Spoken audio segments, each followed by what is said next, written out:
passé et l'avenir au secours du présent. Le beau est toujours bizarre. Non, je n'y crois pas. Rien ne distingue les souvenirs des autres moments. Le bizarre est souvent beau. C'est cette bizarrerie qui le fait être particulièrement le beau. Le beau bizarre. Non, oui, pour moi, oui. De Zineb Souleimani.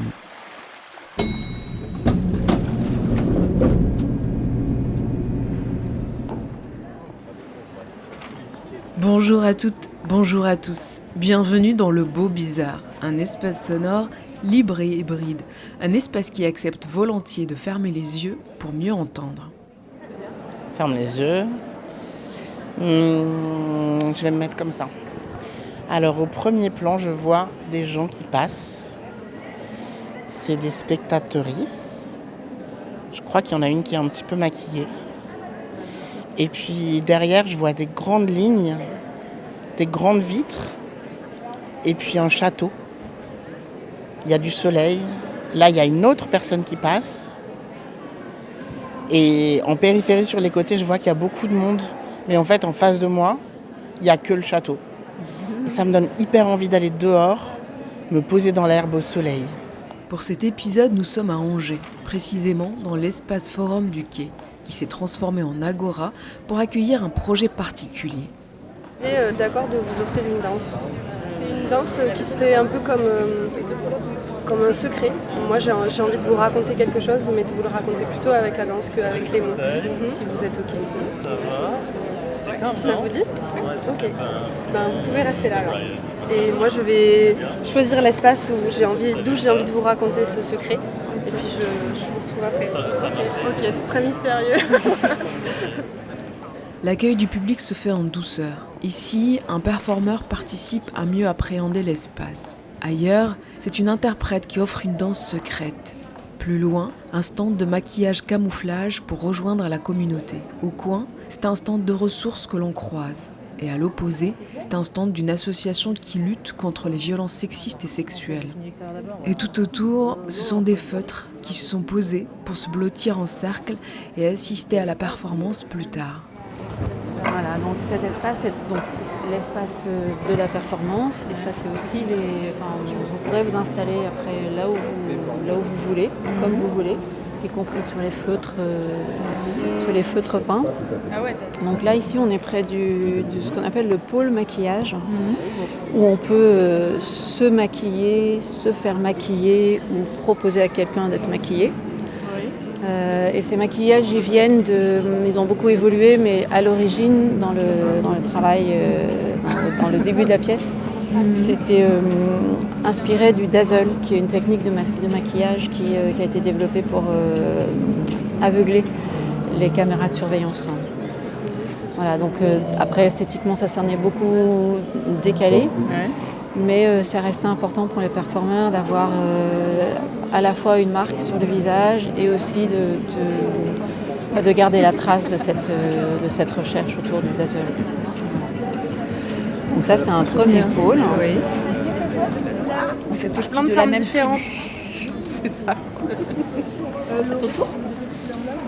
Ce projet hybride a pour titre Outsider et il est porté par la chorégraphe Julie Nioche à l'invitation du CNDC d'Angers, dirigé par le chorégraphe Noué Soulier. Julie Nioche a réuni autour d'elle 9 interprètes et une DJ en invitant un formateur en violences sexistes et sexuelles, Lex Fratini, pour hybrider les pratiques et co-construire une partition qui dépasse la seule danse sur scène.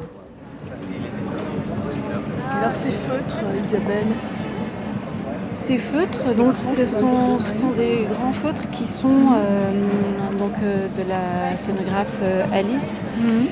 Donc ce sont des êtres un peu hybrides qui sont dans des états, on va dire, indéfinissables. Et voilà, l'idée des feutres, c'était à la fois que ça puisse être protecteur et accueillant. Et aussi ces peintures, ces figures, pour Alice, c'est un peu les traces imaginaires des sujets de la pièce et de la façon dont on a travaillé sur la performance. Voilà, donc c'est un peu des traces de ses fantasmes, de ses mémoires, de ses souvenirs. Voilà. et avec lesquels voilà, vous pouvez jouer, marcher dessus, vous recouvrir. Comment mettre au travail par le corps la question des violences sexistes et sexuelles ? Est-ce que la danse peut s'envisager comme pratique d'autodéfense ? Que faire de la mémoire potentiellement traumatique de ce corps ? Est-ce une danse pour soi ou une danse à partager ? Et comment la regarder ? Ici, on accueille, pour chaque fois qu'on joue dans une ville, on accueille une ou des associations locales qui luttent contre les violences sexistes et sexuelles et qui proposent de l'écoute. Donc là, c'est le planning familial principalement, qui est là avec de nombreuses bénévoles qui sont là pour renseigner, informer, donner des ressources pour les gens d'ici et éventuellement proposer de l'écoute quand c'est pour les personnes qui souhaitent profiter de ce moment pour ça. Oui, c'est bien ça. Pour traverser ces questions et bien d'autres, j'ai voulu inviter à mon micro celle qui a orchestré en un temps record ce projet qui dépasse ce qui se passe sur scène. Pour parler d'Outsider, Julie Nioche est mon invitée dans ce 65e épisode du Beau Bizarre.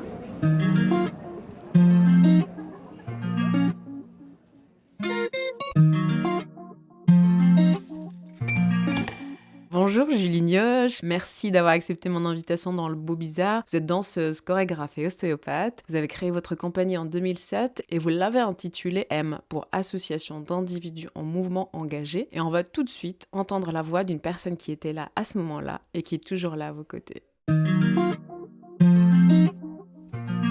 Alors, mon rôle dans l'association d'individus en mouvement engagé, donc M, qui porte le travail de la chorégraphe Julie Nioche. Mon rôle, c'est d'abord un rôle de cofondatrice, puisque j'étais là dès le début, en 2007, et que c'est une structure qu'on a fondée, à la fois, en effet, comme une compagnie de danse portant les travaux de Julie Nioche en tant que chorégraphe, mais aussi comme une structure qui porterait des projets collectifs socialement engagés et qui le ferait à partir d'une pensée collective et politique finalement de ce que la danse peut faire dans le champ social. Et cette préoccupation sociale, elle affecte aussi la façon dont on a construit la structure et dont on prend soin depuis toutes ces années. Et au-delà de ce moment de fondement, c'est difficile de me définir un rôle spécifique parce que d'une certaine façon, je pense qu'on a tous et toutes plusieurs rôles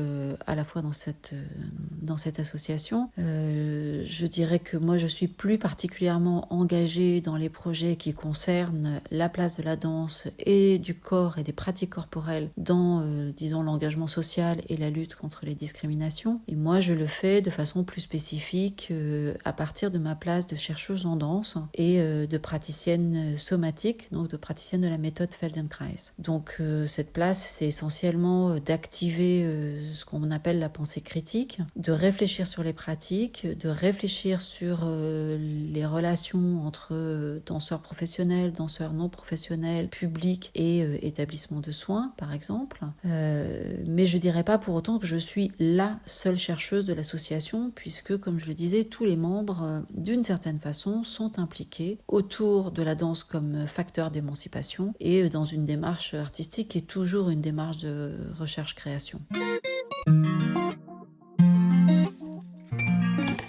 La voix d'Isabelle Ginot pour ouvrir déjà au collectif dans votre travail, mais est-ce que vous pourriez revenir sur le sens du nom de votre compagnie et le projet que vous aviez envie d'initier derrière cette appellation ? Pour moi, c'était important de parler d'association et pas de compagnie. Donc c'est pas la compagnie M, c'est M. Et j'aime bien cette direction assez pointée sur le fait qu'on ait des groupes qui vont être assez éphémères de projet en projet. On s'associe pour faire tel ou tel projet. Il n'y a pas une compagnie permanente en fait. C'est des personnes qui vont passer par M pour un projet, 2 projets, 3 projets, 20 projets. Il y a beaucoup de fidélité, mais il y a aussi la notion de passage pour y expérimenter des choses, y apprendre des choses aussi. Parce qu'on a une certaine expérimentation maintenant et dans la création avec un souci de soins sur la structure et comment on est dans les relations, et puis aussi une expérimentation de terrain sur les projets artistiques corporellement et socialement engagés.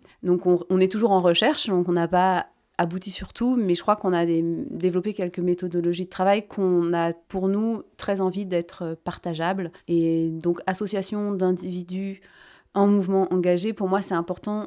Je pense que ça se transmet dans ma façon de me mettre en relation avec les équipes artistiques, techniques, administratives, de façon à ce que chaque individu puisse développer sa propre créativité. Comme j'imagine la danse comme facteur d'émancipation, j'imagine que le travail de création l'est aussi. Et ça va être des individus qui vont s'investir. Donc il y a, oui, le collectif, mais il y a aussi l'individu dans le collectif. C'est aussi important dans un sens que dans un autre. Et le mouvement, évidemment, est important dans le fait que moi, je viens du champ de la danse, je suis danseuse, ma formation, c'est vraiment à partir de la danse. Donc la mise en mouvement est quelque chose qui me parle énormément et que je crois que même dans mon deuxième métier, qui serait celui d'ostéopathe, c'est aussi une remise en mouvement. La question de la remise en mouvement ou de la mise en mouvement tout court, elle peut être perçue dans le corps, mais aussi dans les pensées, dans les systèmes de pensée, dans les systèmes tout court. Comment on remet du mouvement? Et engagée, parce que je me suis toujours posé la question, qu'est-ce que je peux faire, moi, en tant que danseuse, dans l'espace de la société?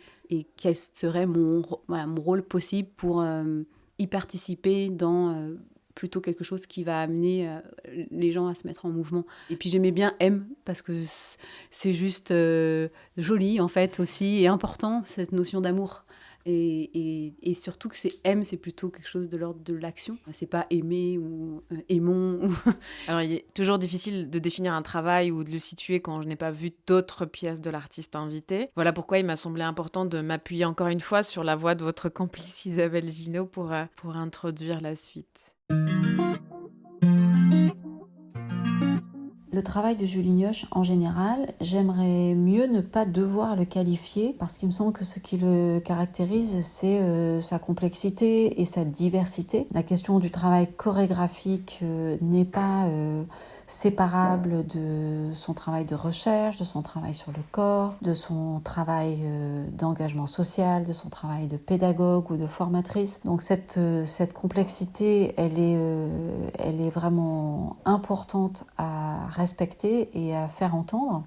C'est-à-dire qu'il n'y a pas de processus de création qui se répète, il n'y a que des processus qui se condensent autour d'une question, et cette question, elle est toujours complexe, elle est toujours enchevêtrée avec plusieurs questions en même temps. Donc voilà, c'est difficile de le définir. En tout cas, peut-être que ce qu'on peut en dire, c'est que la question du corps et de la danse et de la sensation y est toujours extrêmement important, qu'il est, je dirais, très intense, y compris dans ces moments d'une danse qui cherche plus de détente, à être plus inclusive, à une diversité de corps. Il est aussi, quoique très engagé corporellement et physiquement, il est aussi extrêmement puissant en termes d'intelligence et d'exigence politique et théorique, donc fondamentalement engagé et fondamentalement un travail de recherche et d'expérimentation. Alors évidemment ça fait beaucoup de superlatifs, mais il me semble que c'est important de lutter contre la nécessité de plus en plus pressante de définir en quelques mots et de façon simplificatrice le travail des artistes. Je pense qu'une des choses importantes dans le travail des artistes en général et celui de Julie en particulier, c'est précisément de résister à cette simplification et à cette tendance à réduire et à renoncer à la complexité. Donc voilà, je pense que c'est important de s'y tenir. Est-ce que vous vous reconnaissez dans sa manière de regarder votre travail ? Oui.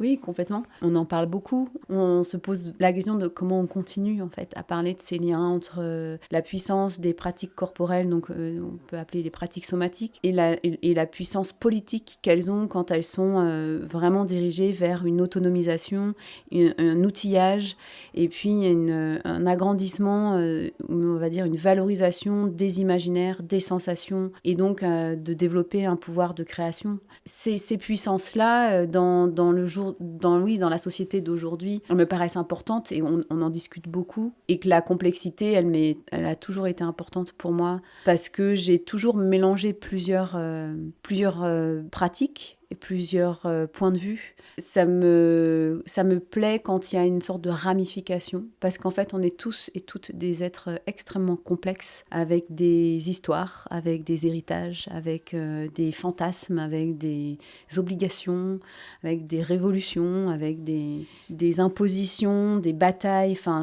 et qui bougent, surtout quand on travaille dessus, avec aussi tout un monde qui est en transformation en permanence, qui va de plus en plus vite. Donc ça me paraît important, oui, que la pratique artistique, pour moi, elle soit dans cette subtilité-là de la complexité, pas pour se faire plaisir à être complexe, parce que des fois, il y a besoin d'être très direct et de pouvoir exprimer une sensation, une émotion, et ça sort via un geste, via un regard, via un chant. Et que du coup, c'est aussi tous les entours, en fait, qui vont faire que c'est pas juste ce chant, juste ce geste.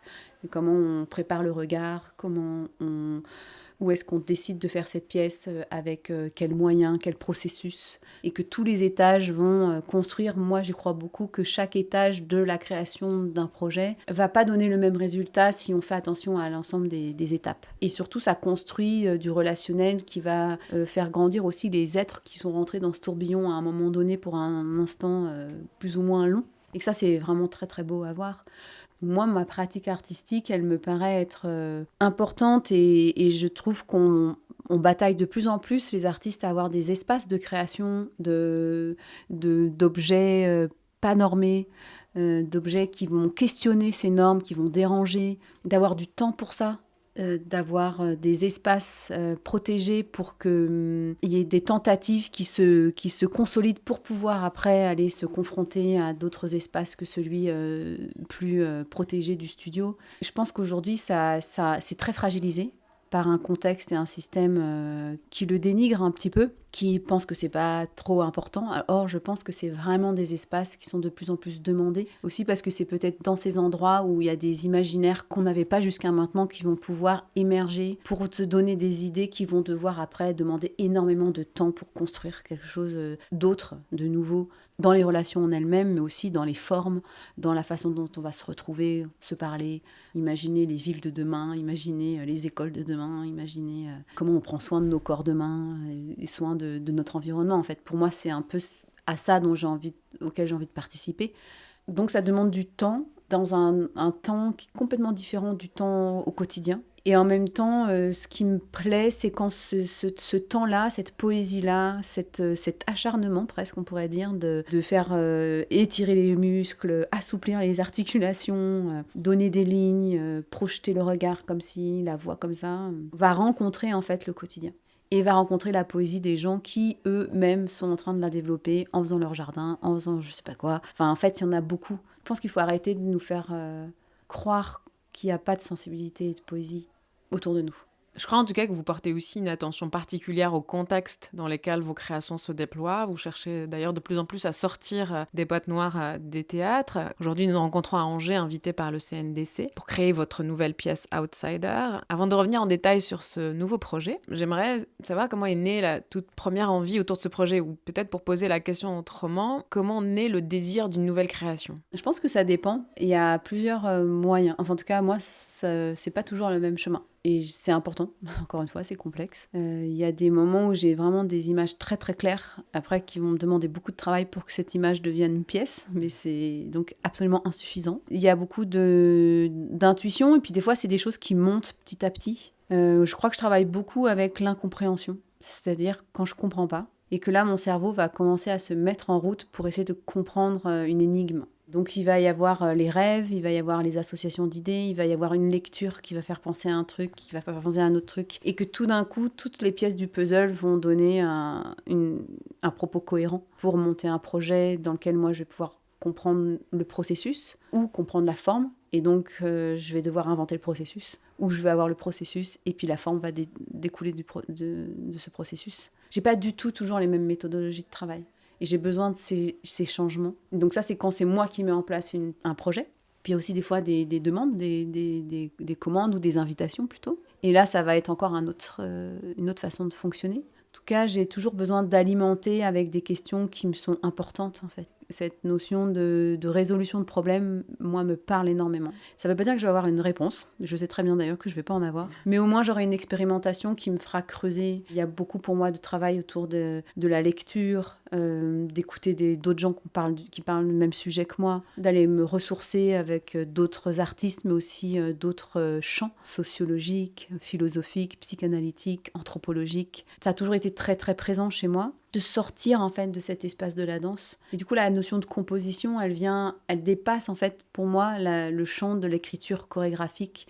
Donc l'arrivée d'un désir de création, il se fait aussi parce que justement il y a des espaces de vide en fait, de latence, qu'il faut se créer, qu'il faut vraiment lutter pour en créer. Et puis il y a aussi la vie de tous les jours, au contraire, le quotidien, des choses qui se répètent, et qui à un moment donné, je me dis non mais je peux pas laisser passer en fait cette répétition-là. Il y a quelque chose qui me meut, qui me met en colère, ou avec lequel ça me pose question.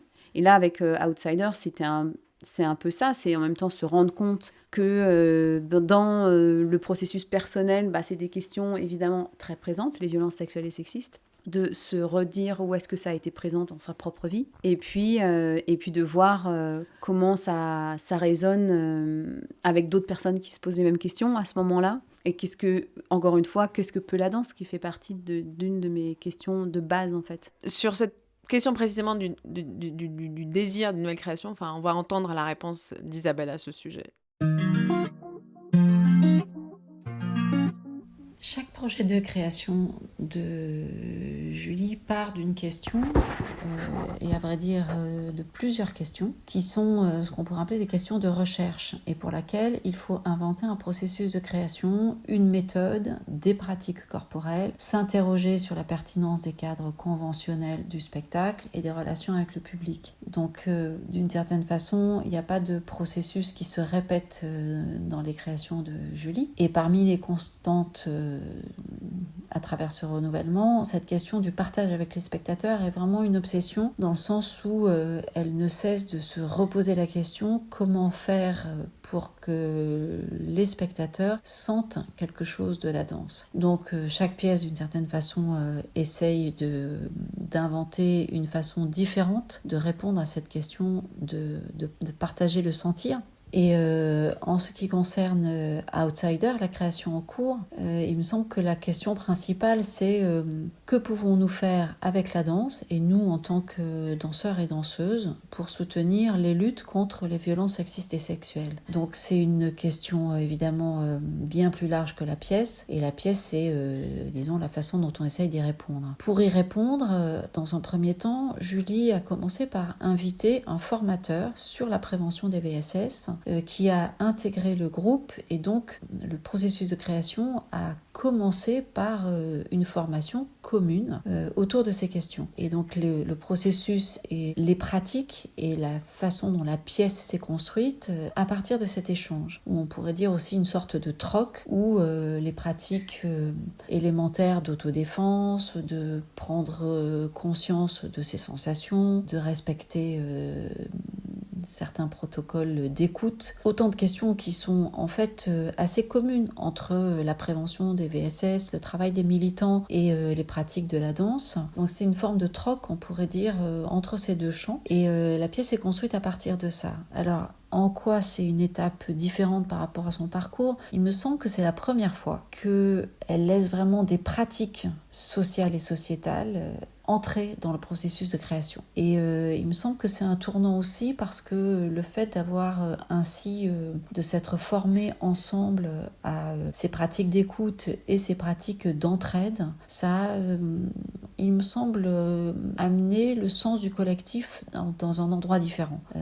Et c'est quelque chose qui est très puissant et fort dans ce collectif de la pièce Outsider. C'est vraiment à la fois le soin du collectif et la façon dont ce collectif prend soin du projet. Et il me semble que c'est vraiment la première fois qu'on voit une création littéralement émerger de ce qu'on pourrait appeler des savoirs de l'entraide. Isabelle Ginot revient ici à la fois sur le point de départ de chacune de vos créations, mais aussi la genèse du projet Outsider, votre dernière création. Il y a beaucoup de choses dans ce que dit là Isabelle Ginot, votre collaboratrice fidèle. Mais d'abord, le point de départ. Vous avez donc mis au travail la question des violences sexuelles et sexistes que les femmes et les personnes s'identifiant comme femmes subissent quotidiennement. Et vous avez réuni autour de vous 9 interprètes et une DJ pour porter une lutte singulière et sensible par le corps. Comment vous avez cherché avec et par le corps justement à formuler cette réponse? En fait, l'idée, c'était de faire un laboratoire avec Lex Fratini qui, lui, apportait des savoirs théoriques et aussi de la pratique, parce qu'il y a la pratique de l'écoute, ça se pratique. Lex, qui est le formateur, donc Lex Fratini, qui est le formateur avec qui on s'est formé sur la prévention et les violences sexuelles et sexistes de façon aussi historique et puis chiffrée, enfin voilà, plein d'informations, mais aussi des pratiques pour pouvoir y être vigilant, savoir y réagir différemment. Donc il y a de la pratique dans ces formations. En tout cas, Lex, lui, en développe pas mal. Il est aussi beaucoup dans la pratique corporelle. Moi, je me posais plusieurs questions. C'était aussi comment on peut prendre soin finalement de ces militants qui font des choses complètement incroyables et comment, avec nos pratiques de corps, on pourrait soutenir en fait le corps des militants. Comment prendre soin du corps des militants. Mais je ne peux pas tout faire dans une seule pièce. Donc ça, c'est peut-être sur la prochaine création.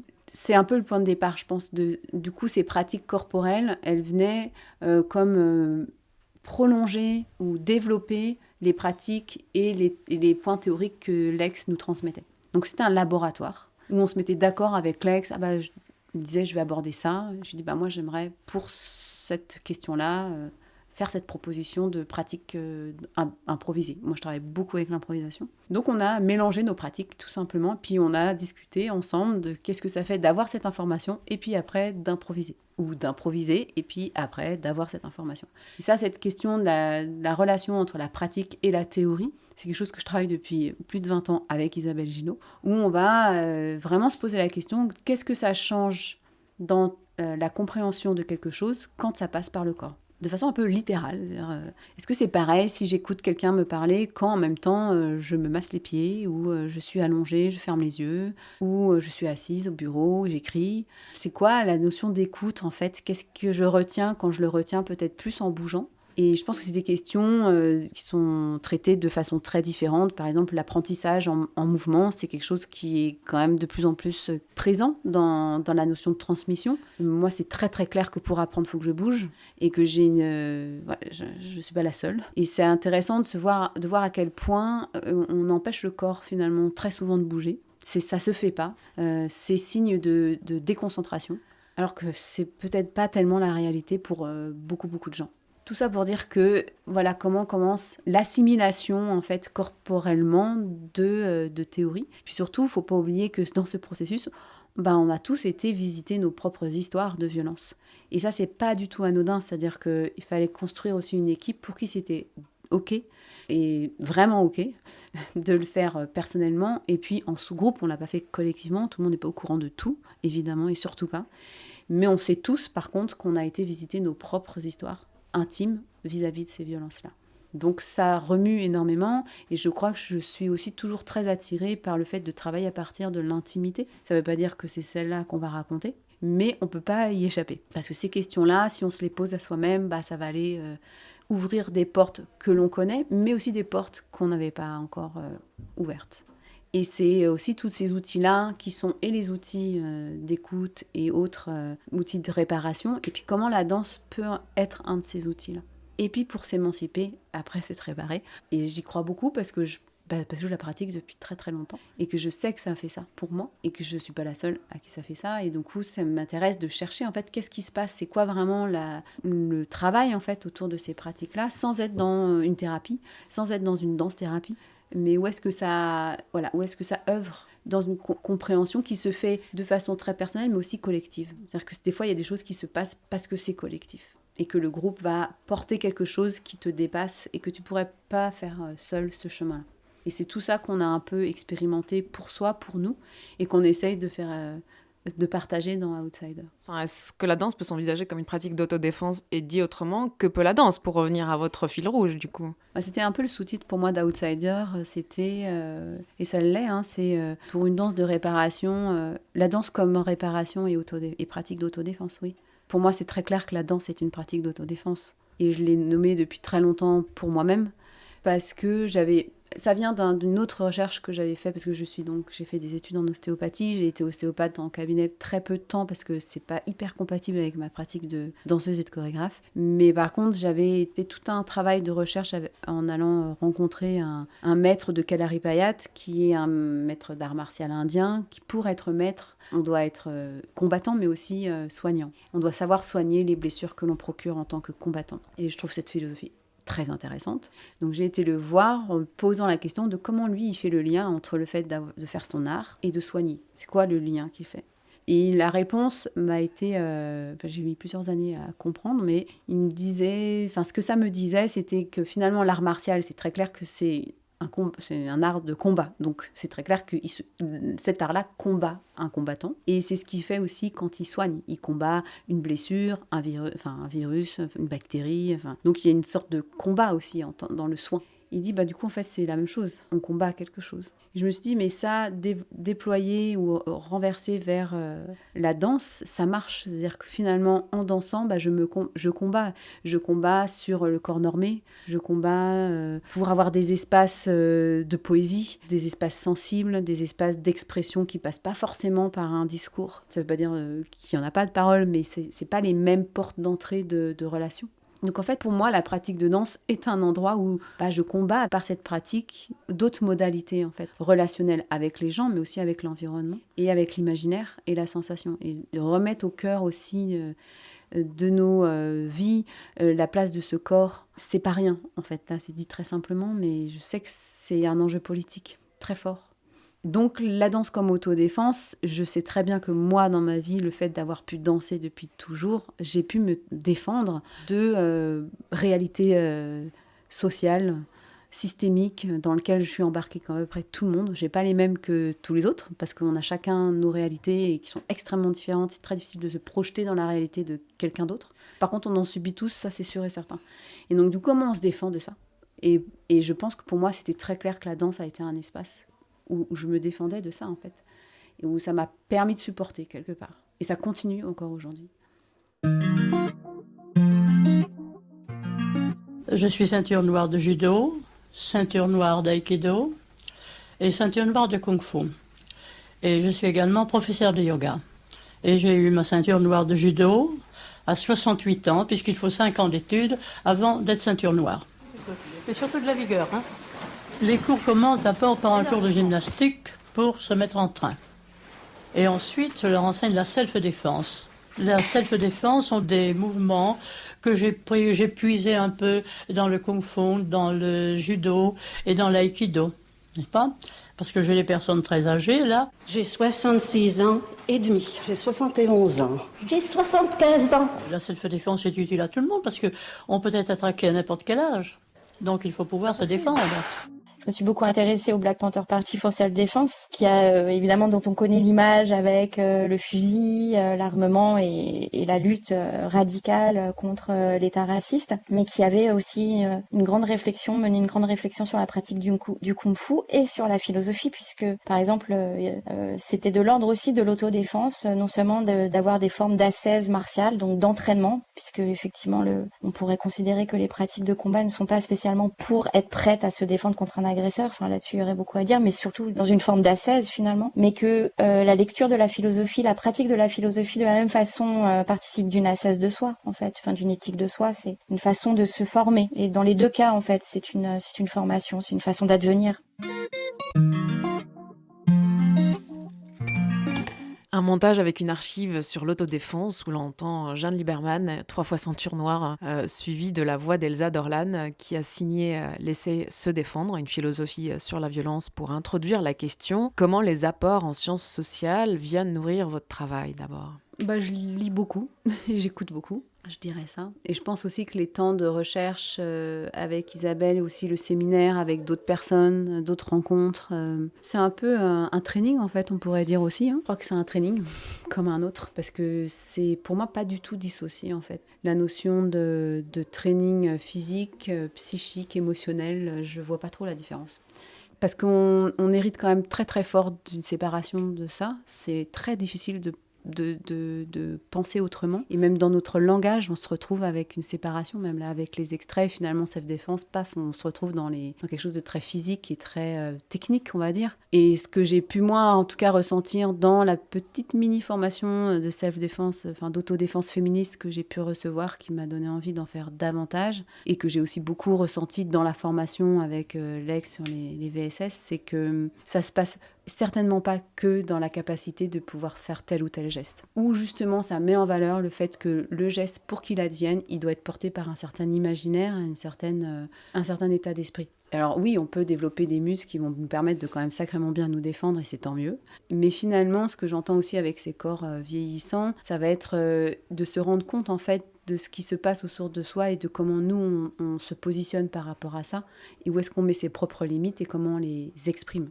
Et ça, c'est un travail qui demande énormément de temps, et puis d'être surtout à l'écoute de ses sensations, qui pour moi est le point de départ aussi de mon intérêt vis-à-vis de ces pratiques militantes, c'est finalement on essaye de mettre en valeur cette écoute de ces sensations comme une base extrêmement importante pour connaître ses propres limites et puis les faire respecter.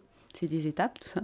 Et en danse, en tout cas moi, ma pratique de la danse, elle est vraiment à partir de ses propres sensations pour pouvoir faire confiance à l'imaginaire qu'elles vont générer, ces sensations, et de mise en mouvement.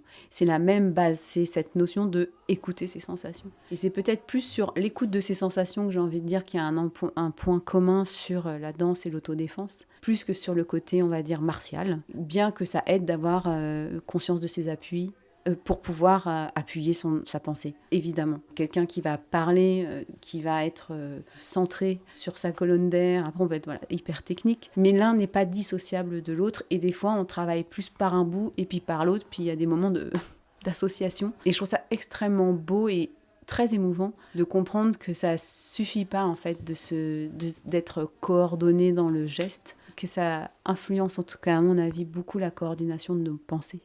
Et de défaire, comment on défait nos autoroutes de pensée et nos autoroutes de réaction à quelque chose qui nous arrive. Et c'est ce qui se passe souvent quand on se retrouve toujours dans la même situation, particulièrement quand on dit oui, par exemple, alors qu'on aurait voulu dire non. Et ça peut être face à des violences sexuelles, mais finalement on le vit dans beaucoup de contextes, même professionnels, sur des sujets qui n'ont rien à voir avec la notion de sexisme ou de violence sexuelle. Il y a plein de choses qu'on accepte, qu'on n'aurait peut-être pas dû accepter. Et c'est comment on va se mettre en route pour aussi déjouer en fait cette autoroute de « ah bah je vais dire oui ». Et ça se fait évidemment par des pratiques probablement physique, mais aussi très probablement d'analyse de la situation et de pensée, de s'autoriser aussi. Cette notion d'autorisation, elle est énorme dans tous ces sujets. Mais comment travailler avec un corps qui n'oublie pas ce qu'il a traversé, qui a une mémoire potentiellement de trauma, mais qui a besoin de peut-être les retraverser pour pouvoir les extraire? Enfin, je ne sais pas, comment vous avez justement concrètement, travaillant avec les mémoires de chacune sans en faire un sujet, en faire peut-être une force? J'ai pas de réponse, parce que je crois que ça c'est très personnel à chacune. Il y en a qui vont probablement éviter, et c'est peut-être la meilleure solution. Il y en a d'autres qui ont plutôt envie et besoin de revivre, et c'est peut-être la meilleure solution, je sais pas. Ce que je peux dire, c'est que justement peut-être là, la notion de mise en mouvement et de traversée peut permettre d'aller jusqu'à en faire une force. Et c'est ça que on essaye aussi de donner à voir ensemble, c'est comment de se rendre compte de ce qu'on a pu faire à un tel moment, comment on peut essayer de faire autrement et comment on se reconstruit. Et c'est ce qui se passe la plupart du temps. La plupart des temps, les personnes se reconstruisent. Parce que si on se reconstruisait pas face à une violence, il n'y aurait pas beaucoup de monde construit, en fait, malheureusement. C'est-à-dire qu'en fait, on est tellement beaucoup à être sujet, à avoir traversé ces violences. En fait, on voit bien plutôt des gens plutôt construits. Donc, ça se fait. C'est plutôt comment ça se fait avec plus de conscience, plus de partage pour que ça devienne une force et que ce soit pas juste toi tout seul dans ton coin qui a fait ton truc, avec des trucs un peu bancals, plus ou moins bancals. Mais en vrai, la plupart des gens sont reconstruits, enfin, déjà. Donc, c'est plutôt comment on le donne à voir et on arrête de le minimiser. Parce que c'est une force, c'est déjà là, en fait. Et c'est le collectif qui va nous permettre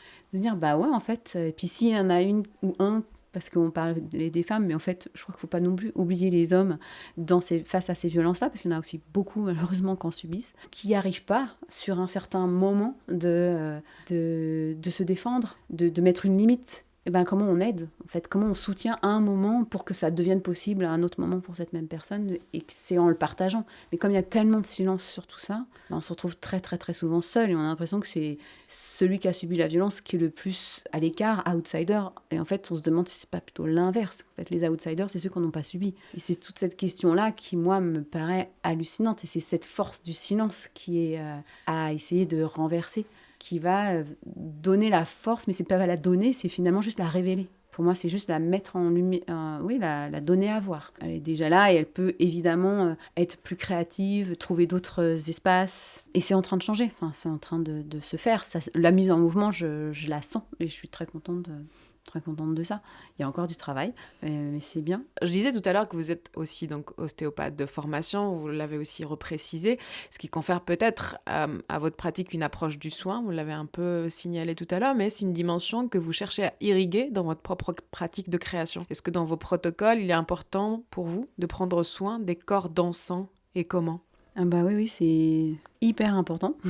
C'est hyper important parce que c'est comme ça qu'on se fait pas mal. Donc ça permet d'aller plus loin. Enfin, je pense que moi, la pratique de soins, les pratiques somatiques, elles me permettent de faire mon corps aller plus loin, de perdurer plus longtemps. Et puis aussi l'imaginaire, d'alimenter l'imaginaire et donc du coup d'aller plus loin. Donc le soin, il est important et le soin, il est quotidien.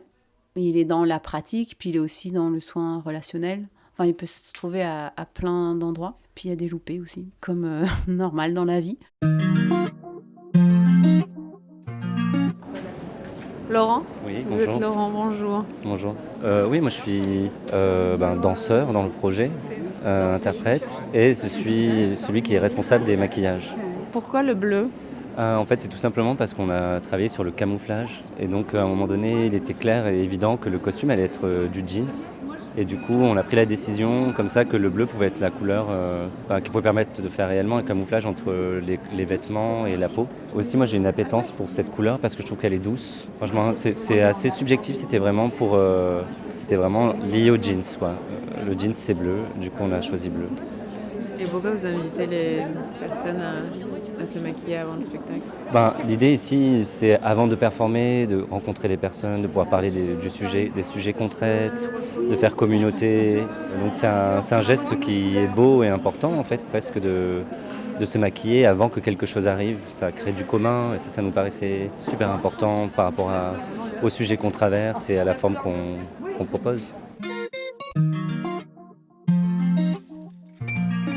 Comment on décide pour tel ou tel projet que c'est ce nombre-là d'interprètes qui serait pertinent ? D'abord, le nombre de personnes, je savais qu'il fallait être nombreux. C'est pas simple aujourd'hui de faire un projet pour beaucoup de danseurs et de danseuses, d'un point de vue financier. Et on sait qu'après, c'est des projets lourds qui sont pas faciles à tourner. Mais pour moi, c'était une question d'abord qui était importante à aborder aujourd'hui. Moi, elle se pose pas que depuis aujourd'hui, mais là de participer à ces questions-là à partir de la danse et donc de qu'est-ce que peut la danse sur ces questions et de l'aborder plus sur qu'est-ce que ça fait au corps en fait de traverser des violences et comment une pratique comme la danse et d'autres comme le chant peuvent réparer et émanciper et en tout cas renforcer la joie et la réparation. Ça me paraissait important face à beaucoup de discours, et qui sont très bien, et c'est heureusement. Mais je me dis, il y a quand même une spécificité de la danse qui peut peut-être être intéressante à déployer. Et j'avais envie de faire ça plutôt dans l'espace public, parce que ça fait... Déjà, j'ai toujours été intéressée par le fait d'amener la danse dans d'autres espaces que celui du théâtre. J'adore le théâtre. C'est pas du tout une comparaison avec du plus ou du moins, mais c'est très différent. Comme ma question, c'est qu'est-ce que je peux faire en tant que danseuse et artiste dans la société ? Il y a des fois, je me dis oui, peut-être c'est pas forcément être que dans les théâtres. Donc c'est pas nouveau pour moi d'aller en dehors du théâtre du tout. Je pense que je fais ça depuis plus de 20 ans en vrai. Depuis toujours. Finalement, ça a toujours été en parallèle, avec quelque chose qui nourrit l'un et l'autre.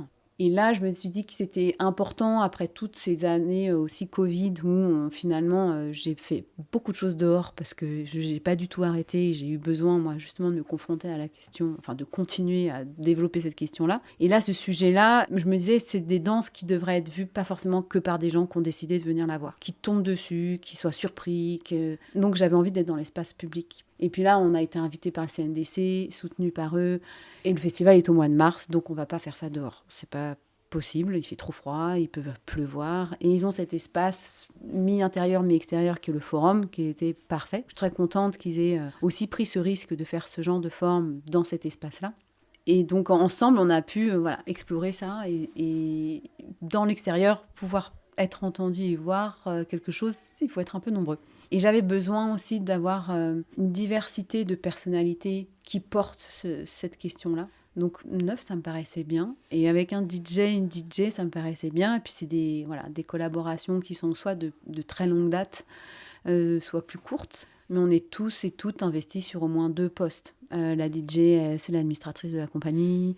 La chanson faite par Orion Soquet, il danse aussi dans la performance. Le maquillage fait par Laurent Seb, il danse dans la performance. Le flyer, il a été fabriqué au niveau du graphisme par une des danseuses, Aline Landreau, qui performe aussi. Les costumes, c'est Oscar Houtin qui a fait les costumes, qui danse aussi. Je danse et je porte le projet. Voilà. En fait, presque tout le monde a mis aussi une énorme énergie pour que ce projet se fasse.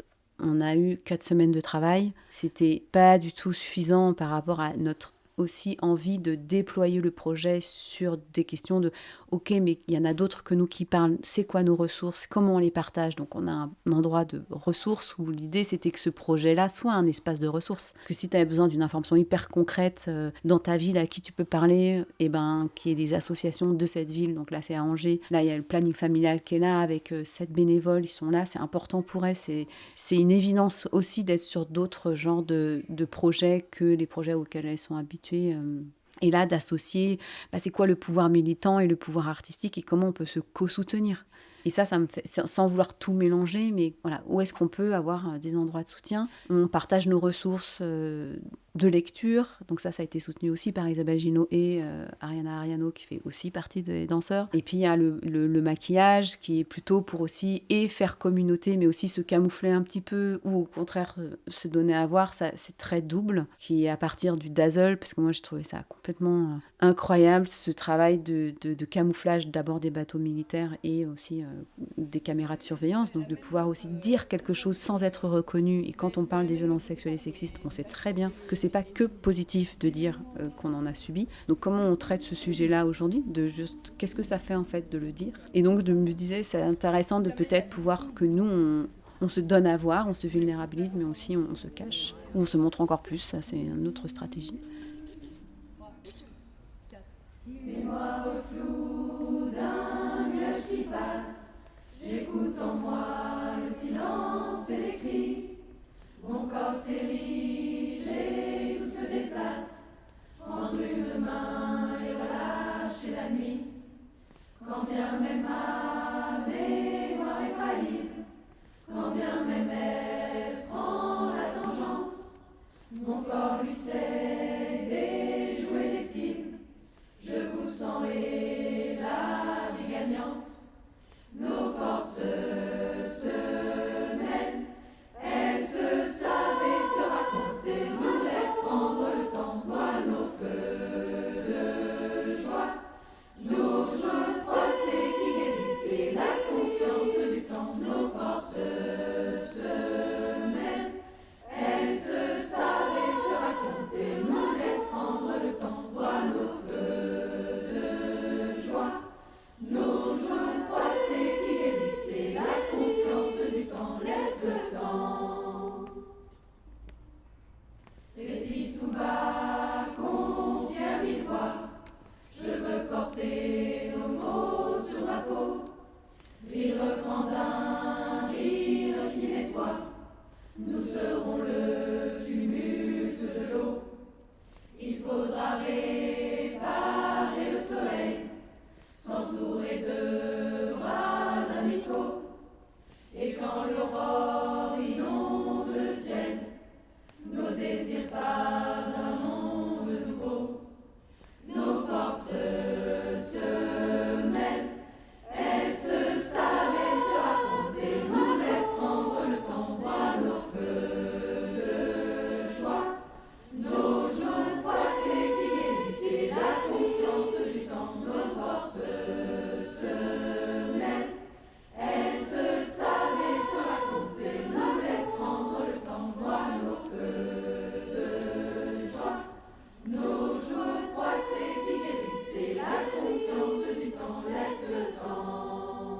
Je disais tout à l'heure qu'Outsider est un projet pour 9 interprètes et une DJ, mais j'aurais dû ajouter et une chorale de femmes. On vient d'entendre un extrait d'une séance de répétition que vous avez menée au mois de février en présence de la chorale Les Luises sans Michel d'Angers, je crois. Qu'est-ce que ce moment choral et collectif apporte à ce projet ? Il y avait toute la question de la parole. Comment on en parle en fait ? Et finalement, je pense qu'on est très longtemps, en tout cas moi je peux vraiment analyser ça, qu'il y a beaucoup de silence et que c'est très parfois difficile de juste pouvoir s'en parler à soi-même, d'en parler aux autres. C'est encore une autre étape qui est en train de pas mal bouger. Et donc, il y avait pour moi l'envie d'avoir un décor aussi qui peuvent pas dire, en fait. Et que c'est ça qu'on traverse très régulièrement, c'est que ça sort pas. Et que petit à petit, ça puisse sortir et que j'avais envie que ça sorte en forme d'un chant et d'un chant qui puisse être partageable. Et ça, nous, on pouvait pas le porter seul en tant que 9 interprètes. Donc, je sais qu'il y a des chorales féministes dans beaucoup de villes françaises qui sont des mouvements aussi très précieux. Et donc, on a fait appel aux Louises Saint-Michel qui se sont hyper investies. Et je m'attendais pas à ce qu'il y ait autant de personnes qui viennent, parce qu'elles étaient une petite 50aine. Mais c'est très beau d'avoir ces soulèvements, en fait, de voix et ces soulèvements de corps qui sont présents, tout simplement, et dans le faire et dans le partage de poésie, de chant. Et je crois que ça fait vraiment partie de l'écriture, en fait, du projet. Pourquoi Outsider, que vous avez sous-titré Manifeste dansé ? Outsider, j'en parlais tout à l'heure. Je pense que pour moi, cette notion de se sentir complètement outsider quand on a subi des violences, alors qu'en fait, je pense qu'on peut se poser la question de savoir si c'est pas plutôt l'inverse, en fait. Si c'est pas les outsiders, les personnes qui n'en ont pas subi.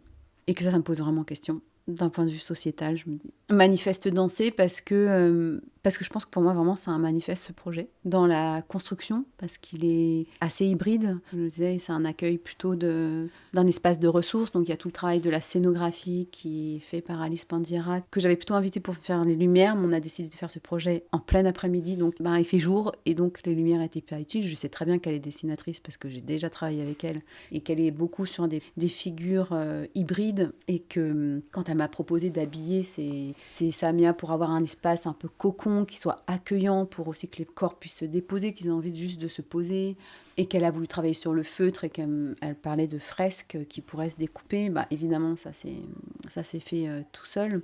Mais je sais que l'ensemble de ce projet-là, avec une présence d'associations, une présence de chorale, de ressources, et en même temps, il y a du chant, il y a cette espèce de moment performé, et puis après on essaye de soulever l'ensemble des corps à une forme hybride. Donc il y a quelque chose pour moi qui parle de l'ensemble de la complexité de la mise en création dont on parlait.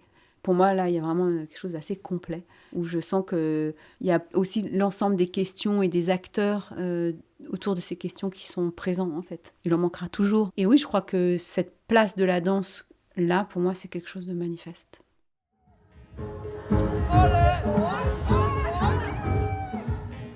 Cet épisode choral n'aura pas pu exister sans la précieuse aide de Stéphanie Gressin et Isabelle Ginaud. Merci à elles. Outsider se donnera à Nantes en janvier 2025. Il y a de fortes chances pour le voir à Paris la saison prochaine. C'était Le Beau Bizarre, un podcast du studio indépendant Audio Sauti, disponible sur les plateformes d'écoute. Et si vous appréciez ce travail, sachez qu'il est désormais possible de le soutenir. Vous trouverez le lien Tipeee dans la bio. Merci de votre écoute et merci de votre soutien.